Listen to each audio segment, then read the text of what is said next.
ప్రియ క్రైస్తవ బిడ్డలారా, మనం చూస్తున్నటువంటి ఈ యొక్క పరిశుద్ధ ఆరోగ్య మత మందిరాన్ని 1551వ సంవత్సరంలో ఫ్రెంచ్ ఫాదర్స్ చెన్నైలో ఉన్నటువంటి లిటిల్ మౌంట్ అనే యొక్క పుణ్యక్షేత్రం వద్ద నిర్మించారు. ఈ యొక్క మందిరం యొక్క ప్రత్యేకత ఏమిటంటే, యేసు ప్రభు గారి యొక్క 12 మంది శిష్యులలో ఒకరైనటువంటి పునీత థామస్ గారు మన యొక్క భారతదేశానికి వచ్చి అతి ఎక్కువ కాలం నివసించినటువంటి గృహ పైన ఈ యొక్క మందిరాన్ని నిర్మించడం జరిగింది. ఈ యొక్క మందిరంలోనికి ప్రవేశించిన తర్వాత ఎడమ వైపు ఒక చిన్న ద్వారం ద్వారా మనము పునీత థామస్ గారి యొక్క గృహలోనికి ప్రవేశిస్తాం.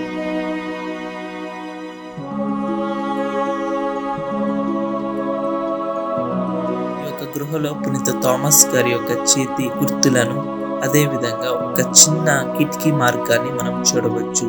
శత్రువులు పునీత థామస్ గారిని బంధించడానికి వచ్చినప్పుడు ఈ యొక్క గృహ నుండి పునీత థామస్ గారు ఈ యొక్క కిటికీ మార్గం గుండా తప్పించుకొని వెళ్ళిపోయేవారు. మరి ముఖ్యంగా ఈ యొక్క గృహలో పునీత థామస్ గారు మోకరించి ఈ యొక్క రాతి మీద తన యొక్క చేతిని ఉంచి ఎంతోసేపు ప్రార్థించడం కారణంగా వారి యొక్క చేతి యొక్క గుర్తులను ఈ యొక్క రాతి మీద మనం చూడవచ్చు.